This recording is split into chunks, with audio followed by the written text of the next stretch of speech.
Hello friends, तो मित्रों आज आप विडियो में धोरण 8 Gujarati medium subject Hindi semester 2 तेमा लेसन नंबर 3 मत बांटो इंसान को तेना विषे આપણે વાત કરીશું। જેના લેખક છે विनय महाजन। इस कविता में विनय महाजन जी ने मनुष्य को मिलजुल कर रहने की प्रेरणा दी है। बराबर, कविए શું કહ્યું છે કે આપણે हળી મળીને રહેવું જ જોઈએ। मनुष्य को किसी भी भेदभाव में नहीं पड़ना चाहिए। कोई पण प्रकारનો भेदभाव ऊंच नीच अमीर गरीब नाना मोटा एवा भेदभाव में रहવું જોઈએ नहीं, एम कविए કહ્યું છે। हमें सभी भेदभावों को भुलाकर एकता की दृष्टि से इस संसार को देखना चाहिए।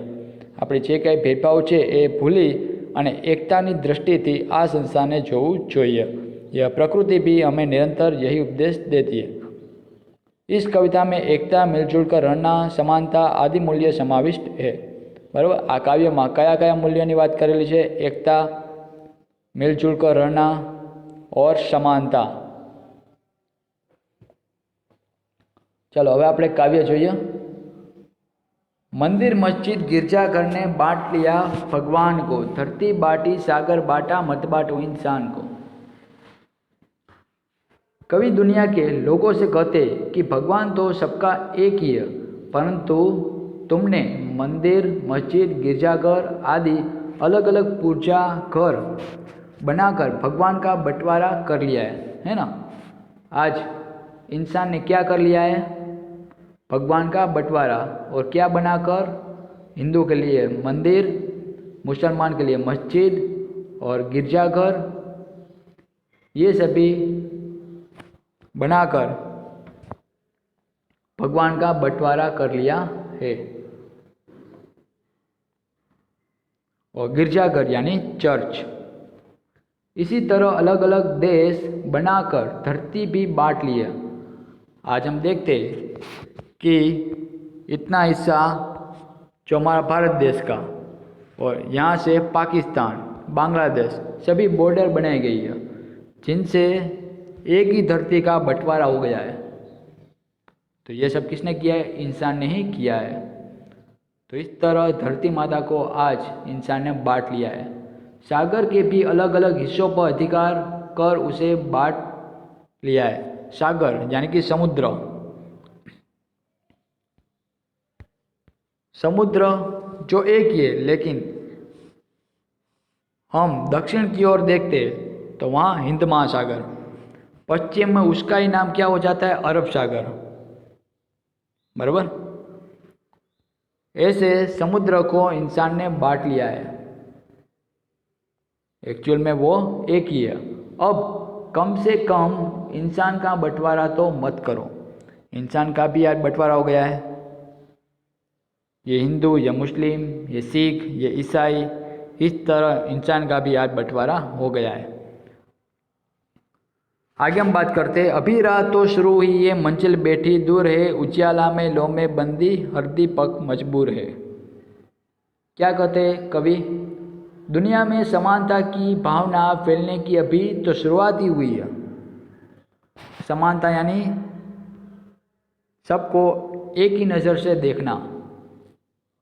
समानता का भाव पूरी तरह फैलने में अभी देर है। उसके लिए अभी बहुत प्रयत्न करने पड़ेंगे। जिस तरह बिजली की रोशनी अभी केवल धनी लोगों के घरों में ही है। आज हम देखते हैं कि बिजली जो इंसान अमीर है उसी के घर में ज़्यादा होती है।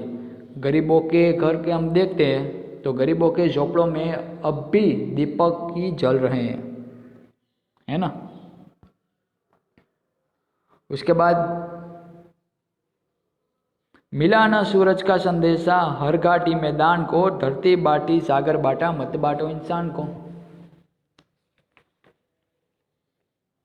अभी सूर्य का संदेश प्रत्येक घाटी और मैदान को मिला ही नहीं है कि मानव समानता का विचार करके अभी दुनिया के बहुत से लोगों, बहुत से भागों तक नहीं पहुंचा है। सूर्य का जो संदेश है वो प्रत्येक घाटी और प्रत्येक मैदान को मिला ही नहीं है, यानी कि उसकी जो रोशनी है, किरण है, वो धरती पर पहुंची नहीं है। कि मानव ने क्या किया है, धरती और सागर तथा इंसान को बांट लिया है।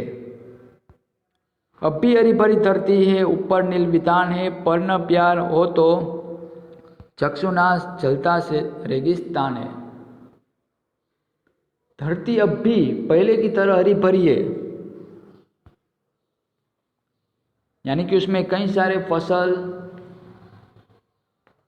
उगाई गई है। ऊपर नीले रंग का विस्तृत आकाश है,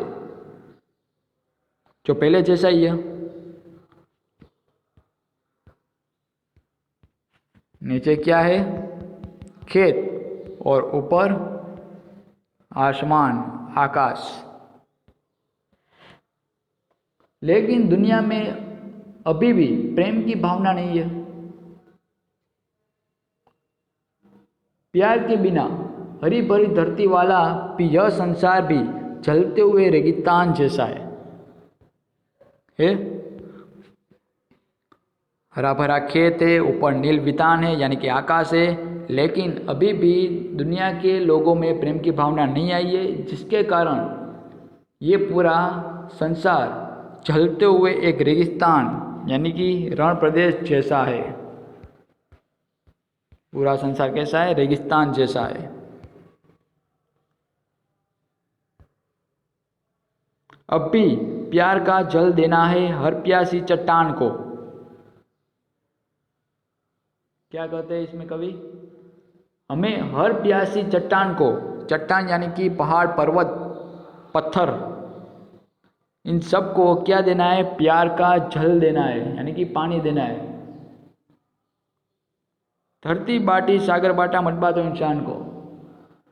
हमें हर प्यासी चट्टान को प्यार के लिए तरसते हृदयों को प्यार का शीतल जल देकर उसकी प्यास बुझानी है।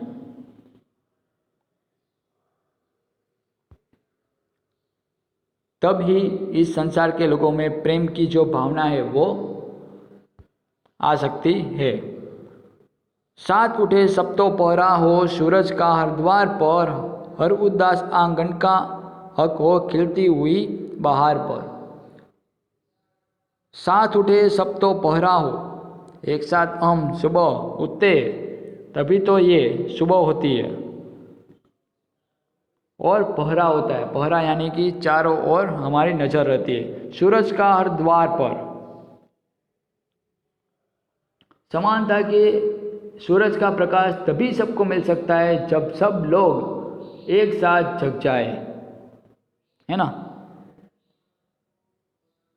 हम सुबह जब उठते तभी हम सूरज को देख सकते हैं कि सूरज की रोशनी हमारे द्वार पर पहुंच सकी है।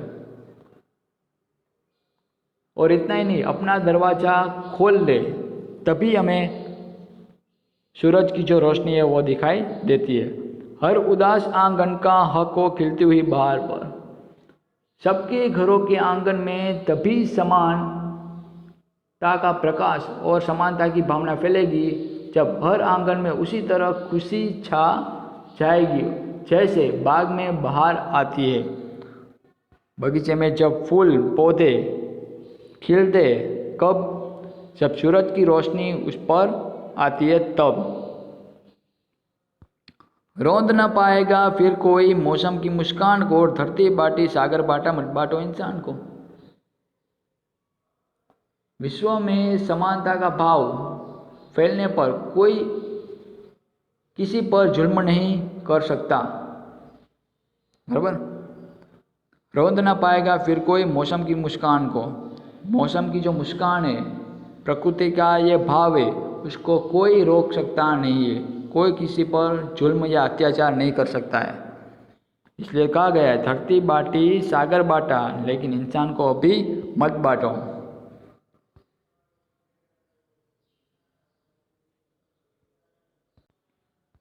चलो शब्दार्थ में हम बात करते हैं। राह यानी रास्ता, मार्ग, उजाला यानी उजाला, रोशनी, बंदी यानी कैदी, गुलाम, वितान यानी विस्तार, अवकाश, चट्टान यानी शिलाखंड, बड़ा पत्थर, पहरा यानी सुरक्षा, रखवाली, रोंदना यानी कुचलना, मंजिल यानी लक्ष्य, गंतव्य स्थान, मजबूर यानी विवश, असहाय, रेगिस्तान यानी मरुस्थल, रण प्रदेश, बांटना यानी विभाजित करना, घाटी यानी दो पहाड़ों के बीच का समतल स्थान, बाहर यानी सुखद वातावरण, शोभा, वसंत।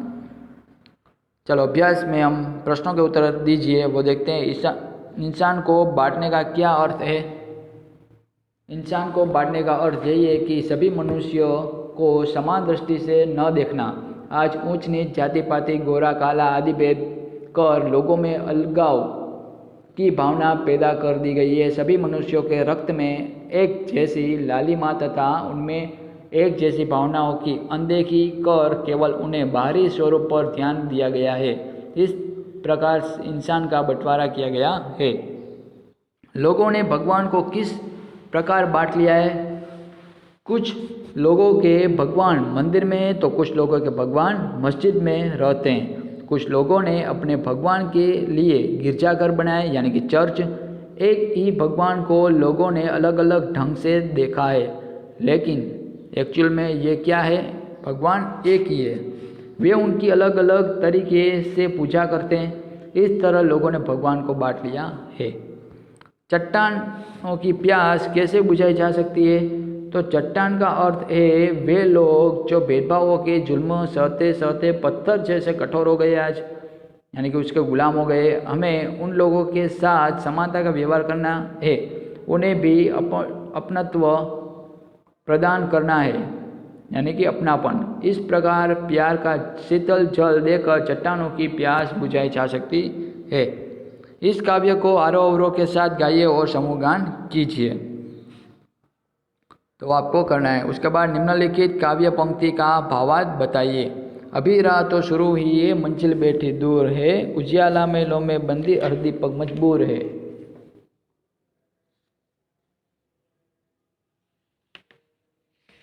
यानी दुनिया में समानता की भावना फैलने की अभी तो शुरुआत ही हुई है। समानता का भाव पूरी तरह फैलने में अभी देर है। उसके लिए अभी बहुत प्रयत्न करने पड़ेंगे। और बिजली की रोशनी अभी केवल मोहल्लों धनी लोगों के घरों में ही है।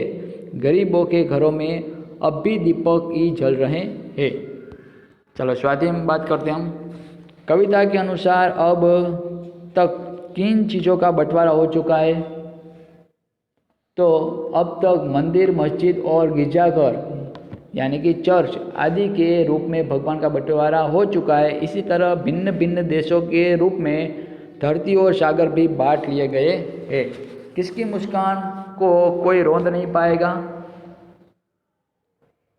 तो सर्वत्र समानता का भाव फैलने पर लोगों में परस्पर अपन तो यानी कि अपनापन की खुशी होगी, और तब कोई किसी पर जुल्म कर उसकी मुस्कान को रोंद नहीं पाएगा, अर्थात नष्ट नहीं कर सकेगा।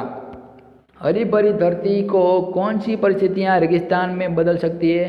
तो वर्षा के लगातार अभाव और भूकंप के तेज झटके धरती की हरियाली नष्ट कर सकते हैं। प्रकृति के ये रौद्र रूप हरी भरी धरती को रेगिस्तान में बदल सकते हैं। उसके बाद उजाले को बंदी बनाने का क्या अर्थ है? उजाले को बंदी बनाने का अर्थ यही है कि उसे अपने अधिकार में रखना। इसलिए बिजली की रोशनी अभी धनवानों के घरों में ही दिखाई देती है, गरीबों की झोपड़ियों में नहीं। उसके बाद यह कविता में हमें क्या संदेश देती है? यह कविता विश्व के लोगों को सभी तरह के भेदभाव भूल कर मेल मिलाप से रहने की सीख देती है। इस प्रकार यह हमें विश्व बंधुत्व का संदेश देती है। उसके बाद निम्नलिखित शब्दों को शब्दकोश के क्रम में लिखिए, जिसमें आपको शब्द दिए गए प्यासी, आंगन, सागर, इंसान, वितान, ऊपर, रेगिस्तान, मंजिल, घाटी, गिरजाघर, मुस्कान, चट्टान, उदास, बंदी। तो उसमें सबसे पहले क्या आएगा? आंगन,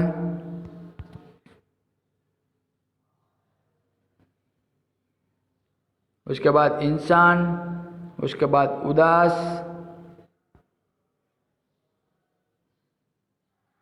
ऊपर, गिरजाघर, घाटी, चट्टान, प्यासी, बंदी,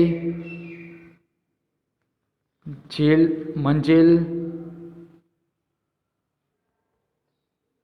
मुस्कान, वितान,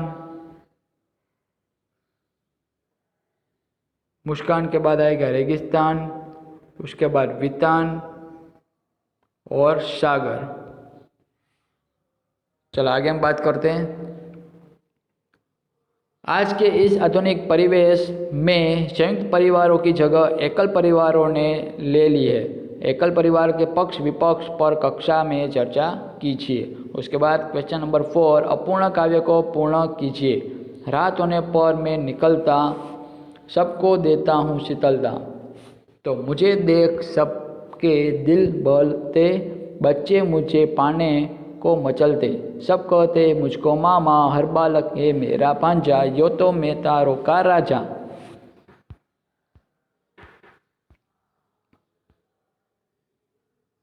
तो फ्रेंड्स, इधर हम लेसन नंबर 3 फिनिश करते हैं। फिर से मिलेंगे नेक्स्ट वीडियो में। Thank you.